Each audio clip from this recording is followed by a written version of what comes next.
नमस्कार, आप देख रहे हैं सत्य हिंदी का रात 8 बजे का बुलेटिन और मैं हूं आपके साथ कृति सिंह। छात्रों के समर्थन में एक बार फिर से पूरा विपक्ष एकजुट होकर निकल पड़ा है।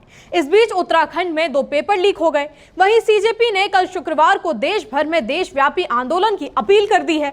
सुप्रीम कोर्ट के वकील भी छात्रों के समर्थन में उतर आए और संविधान की प्रस्तावना पढ़कर एकजुटता दिखाई। इन्हीं खबरों पर इस बुलेटिन में बात करेंगे, लेकिन उससे पहले आपको बता दें कि अब आप हमारे चैनल सत्य हिंदी के ऐप पर हमारे सभी न्यूज बुलेटिन, हमारे चैनल के सारे शो, हमारी वेबसाइट की सारी खबरें, सब कुछ बस एक क्लिक पर यानी कि आपके अपने सत्य हिंदी के ऐप पर देख सकते हैं। इसलिए तुरंत डाउनलोड कर लीजिए। डाउनलोड करने के लिए लिंक आपको इस वीडियो के डिस्क्रिप्शन में मिल जाएगा। तो आइए अब रुक कर लेते हैं दिन भर की बड़ी खबरों का। नीट विवाद पर राहुल गांधी के घर हुई इंडिया गठबंधन की बैठक, फिर एकजुट होकर निकला विपक्ष। छात्र आंदोलन के बीच उत्तराखंड में पेपर लीक, टेक्निकल यूनिवर्सिटी ने रद्द की 2 परीक्षाएं। छात्रों के समर्थन में उतरे सुप्रीम कोर्ट के वकील, परिसर में एकजुट होकर पढ़ी संविधान की प्रस्तावना। सरकार ने प्रदर्शनकारियों को दिया बातचीत का न्योता, सीजेपी बोली बात करनी है तो जंतर मंतर आए। नीट पेपर लीक को लेकर देश भर में प्रदर्शन, बिहार में लाठीचार्ज तो मिजोरम में अनोखा विरोध।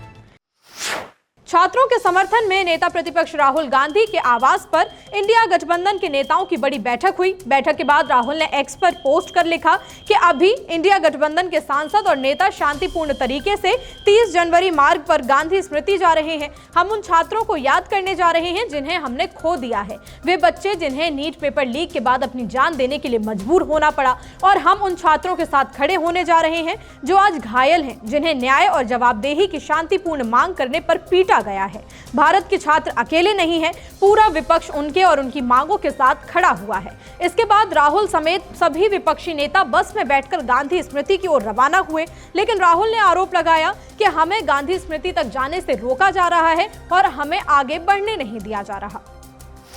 एक तरफ दिल्ली के जंतर मंतर पर पेपर लीक के खिलाफ छात्रों का आंदोलन जारी है, तो दूसरी तरफ उत्तराखंड से एक और पेपर लीक की खबर सामने आ गई।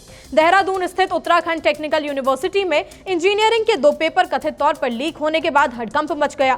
मामला सामने आते ही यूनिवर्सिटी ने दोनों परीक्षाएं तुरंत रद्द कर दी और पूरे मामले की जांच शुरू कर दी। आरोप है कि शिवालिक कॉलेज के प्रोफेसर आशीष कुमार, जो इन परीक्षाओं के पेपर सेटर थे, उन्होंने परीक्षा से मिलते जुलते सवाल एक कॉलेज के व्हाट्सएप ग्रुप में छात्रों को भेज दिए। इसके बाद सवालों के लीक होने की आशंका के चलते यूनिवर्सिटी ने दोनों पेपर रद्द करने का फैसला लिया। आरोपी शिक्षक के खिलाफ पुलिस में मामला भी दर्ज कर दिया गया है।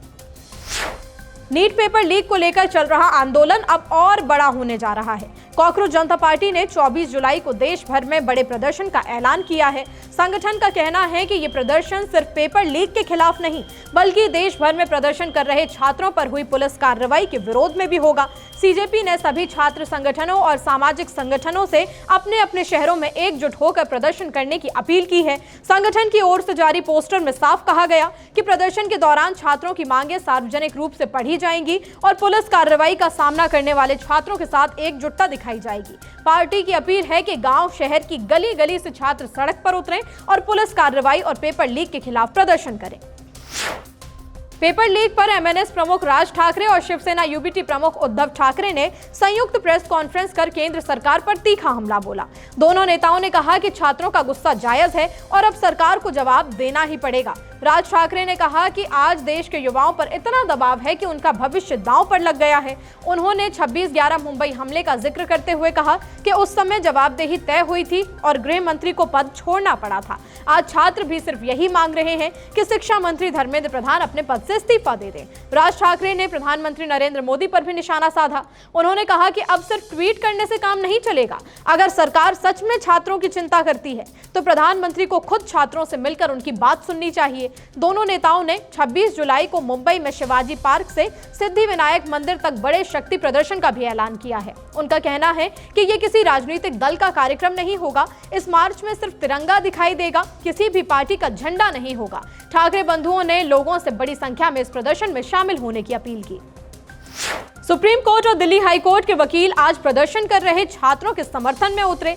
देश में संविधान और लोकतंत्र को बचाने के लिए वकीलों का एक गुट गुरुवार दोपहर को सुप्रीम कोर्ट के लॉन में इकट्ठा हुआ। इस दौरान उन्होंने मिलकर संविधान की प्रस्तावना का पाठ किया। हालांकि इन दौरान उन्होंने कोई नारेबाजी नहीं की। उन्होंने संविधान की प्रस्तावना पढ़ी और राष्ट्रगान गाया। आपको बता दें कि सीनियर एडवोकेट इंदिरा जयसिंह ने भी वकीलों से एकजुटता दिखाने के लिए बिना किसी नारेबाजी किए लॉन में इकट्ठा होने की अपील की थी। बुधवार रात से ही सुप्रीम कोर्ट के वकीलों के ग्रुप में एक मैसेज तेजी से सर्कुलेट हो रहा था, जिसमें लिखा था लोकतंत्र बचाओ, संविधान बचाओ। इसके बाद इससे पहले मंगलवार को सुप्रीम कोर्ट बार एसोसिएशन और supreme court association for advocates on record ने कॉकरोच जनता पार्टी के संसद मार्च के दौरान प्रदर्शनकारियों पर दिल्ली पुलिस और आरएएफ की कार्रवाई की निंदा करते हुए सार्वजनिक बयान भी जारी किए थे।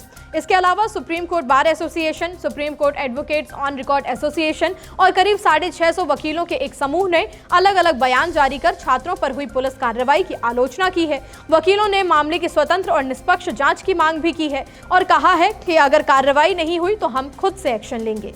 बुलेटिन में अभी आगे और भी खबरें हैं। सरकार का बड़ा न्योता, प्रदर्शनकारियों से बातचीत को तैयार। मुंबई में छात्रों को धमकी देने वाले पुलिसकर्मी पर हुई कार्रवाई। नीट प्रदर्शन मामले में एनआईए जांच की मांग पर होगी सुनवाई। नीट पेपर लीक 2024 केस में सीबीआई का बड़ा खुलासा। जंतर मंतर पर प्रदर्शन कर रहे छात्रों और प्रतिनिधियों को सरकार ने बातचीत का न्योता दिया है। केंद्रीय मंत्री डॉक्टर जितेंद्र सिंह ने बयान जारी कर कहा कि सरकार हर समय बातचीत के लिए तैयार है और प्रदर्शनकारियों को जितना समय चाहिए उतना समय दिया जाएगा। उन्होंने बताया कि अब तक 4 बार औपचारिक प्रस्ताव भेजे जा चुके हैं ताकि बातचीत के जरिए मुद्दों पर रास्ता निकाला जा सके। उन्होंने बताया कि बातचीत केंद्रीय मंत्री जेपी नड्डा के कार्यालय या उनके आवास पर भी हो सकती है। डॉक्टर जितेंद्र सिंह ने साफ कहा कि सरकार के लिए ये किसी प्रतिष्ठा का मामला नहीं है, बल्कि छात्रों के हित और समाधान तक पहुंचने की कोशिश है। इस न्योते पर सीजेपी ने कहा कि हम सरकार से बात करने किसी भी आवास पर नहीं जाएंगे। सरकार को बात करनी है तो वो खुद जंतर मंतर आए। अगर प्रदर्शन करोगे तो तुम्हें झूठे ड्रग्स केस में फंसा दूंगा। छात्रों को ऐसी धमकी देने वाले पुलिसकर्मी को ड्यूटी से हटा दिया गया है।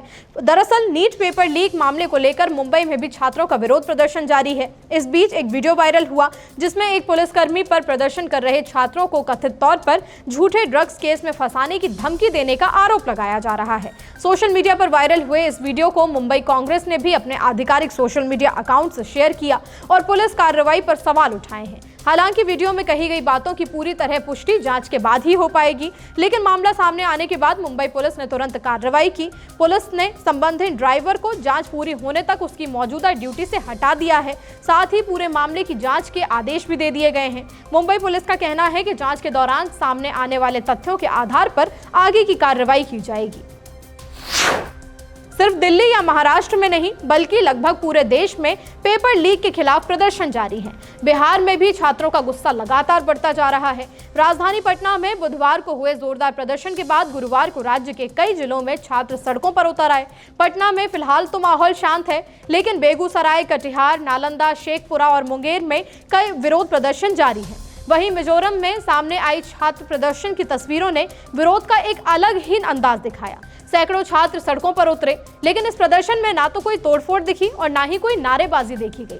बारिश के बीच छात्र छाते लेकर शांत खड़े रहे और फिर अचानक सभी ने एक सुर में फिल्म 3 इडियट्स का मशहूर गाना गिव मी सम सनशाइन गाना शुरू कर दिया। छात्रों के चेहरे पर गुस्से से ज्यादा दर्द नजर आया। गाना खत्म होते ही पूरा माहौल तालियों से गूंज उठा। सोशल मीडिया पर वायरल हो रहे इस वीडियो को लोगों ने काफी पसंद किया और छात्रों के शांतिपूर्ण तरीके की तारीफ भी की। एक तरफ सरकार बातचीत करने को तैयारी का दावा कर रही है और वहीं दूसरी तरफ दिल्ली हाईकोर्ट इन छात्रों के आंदोलन में विदेशी फंडिंग वाली याचिका पर सुनवाई करने की तैयारी में है। शुक्रवार को दिल्ली हाईकोर्ट इस मामले में दाखिल जनहित याचिका पर सुनवाई करेगा, जिसमें प्रदर्शन की जांच एनआईए से कराने की मांग की गई है। ये पीआईएल अखिल भारत हिंदू महासभा के पूर्व उपाध्यक्ष सतीश कुमार अग्रवाल की ओर से दाखिल की गई। चीफ जस्टिस डी के उपाध्याय और जस्टिस तेजस करिया की डिवीजन बेंच के सामने मामले की जल्द सुनवाई की मांग रखी गई। याचिकाकर्ता की ओर से कहा गया कि यह मामला कथित छात्र प्रदर्शन से जुड़ा है और इसके कारण दिल्ली में लोगों को परेशानी हो रही है। कई रास्ते बंद हुए और आम नागरिकों को दिक्कतों का सामना करना पड़ा। याचिकाकर्ता ने मांग की है कि पूरे मामले की निष्पक्ष जांच किसी विशेष एजेंसी से कराई जाए ताकि आयोजकों, प्रदर्शन में शामिल लोगों और कथित बाहरी प्रभावों की भूमिका की जांच हो पाए। याचिका में दावा किया गया है कि ये केवल छात्रों का सामान्य विरोध प्रदर्शन नहीं था, बल्कि इसके पीछे बड़ी साजिश हो सकती है। याचिकाकर्ता ने आरोप लगाया है कि कुछ राजनीतिक नेताओं की भागीदारी के बाद प्रदर्शन का स्वरूप बदल गया। पीआईएल में मांग की गई है कि दिल्ली पुलिस की ओर से दर्ज सभी एफआईआर को एनआईए या किसी अन्य विशेष एजेंसी को सौंप दिया जाए। अब इस मामले में हाईकोर्ट की सुनवाई पर सबकी नजर है। नीट यूजी 2024 पेपर चोरी मामले में सीबीआई ने संजीव कुमार उर्फ संजीव मुखिया को क्लीन चिट दे दी। संजीव वही है जिसे नीट पेपर लीक का मास्टरमाइंड बताया जा रहा था, लेकिन अब सीबीआई का कहना है कि हमें संजीव के खिलाफ जांच में कोई भी ठोस सबूत नहीं मिले। इसी वजह से सीबीआई ने उसके खिलाफ इस मामले में चार्जशीट दाखिल नहीं की है। एजेंसी के मुताबिक ना तो पेपर चोरी में और ना ही पेपर बांटने की साजिश में उसकी कोई भागीदारी साबित हुई है, इसलिए उसके खिलाफ इस केस में कार्रवाई आगे नहीं बढ़ाई गई। सीबीआई ने बताया कि जांच के दौरान संजीव मुखिया फरार चल रहा था। बाद में बिहार पुलिस ने उसे दूसरे मामलों में गिरफ्तार किया, क्योंकि नीट यूजी 2024 मामले की एफआईआर में भी उसका नाम था, इसलिए सीबीआई ने उससे पूछताछ के लिए पुलिस रिमांड ली थी। फिलहाल बुलेटिन में इतना ही। देश दुनिया की बड़ी खबरों के लिए आप बने रहिए सत्य हिंदी के साथ। नमस्कार।